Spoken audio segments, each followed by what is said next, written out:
while millions of households in the UK have been hit by crippling high energy bills. British Gas today posted profits of £750 million for 2023. That's up from £72 million the year before. The supplier said the massive jump was thanks to Ofgem allowing it to recover losses of £500 million in the aftermath of the Ukraine war. Joining me now, Simon Francis from the End Fuel Poverty Coalition. Afternoon to you, Simon.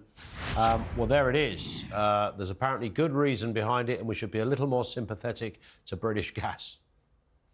I mean, you try telling that to the pensioners who are living in one room of their home, or the people who've been forced onto a prepayment meter and that's clicking off in the middle of the night, leaving them without energy. I don't think that anyone can really look at these numbers and think that they're in any way a reasonable amount of profit for an energy firm to make. You mentioned in the introduction their defence, which is that Ofgem has allowed them somehow to make this money. Well, Ofgem may well have been convinced by British Gas to allow them to reclaim this. But if you actually look back through the profits of British Gas as a whole over the last few years, since before the war in Ukraine, they've not made a loss. They made a small £9 million loss one year in one division. And that somehow managed to justify them now turning that £9 million loss into £1 billion worth of profit. I mean, I don't know how they've managed to persuade Ofgem to allow them to do that, but they've clearly got a very experienced team to help them to do that. And it's interesting because you don't even have to be, this isn't about, privatisation versus nationalisation. It's about common sense, really. I mean, some people would see it like that, but generally speaking, you'd have to look, these aren't sort of areas of choice. It's not like buying a tent or, getting the latest microwave. We need energy, we need gas, we need utilities. This is, really important to live and quite literally to live. So there might be a point within this story where somebody had come along, clearly a government of some sort, and said, you know what? You've really got to curtail the profit thing at the moment because this is just not working out. People literally cannot afford to either heat a home or turn on the cooker. I mean, this is very real stuff.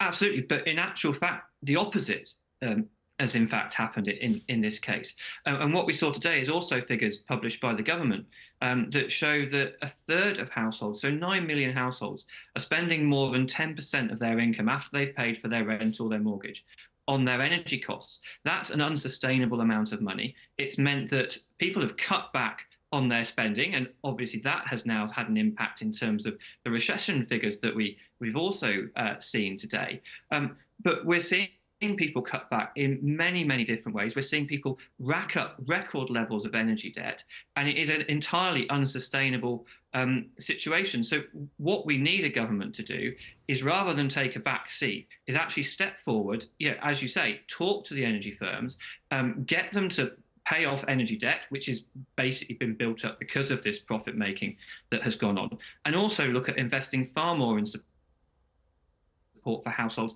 on the long-term solutions to fuel poverty, which is around improving insulation of buildings. Indeed. Simon, great to have you on with us. Thank you. We'll speak again, I'm sure. Simon Francis, coordinator with the End Fuel Poverty Coalition. And I'll just reiterate really what I said to Simon there.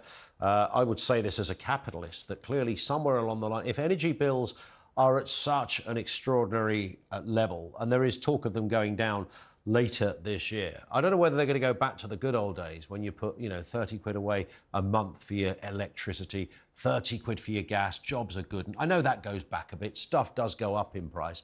But there's got to be a reasonable, you play your part of the bargain and we'll play ours.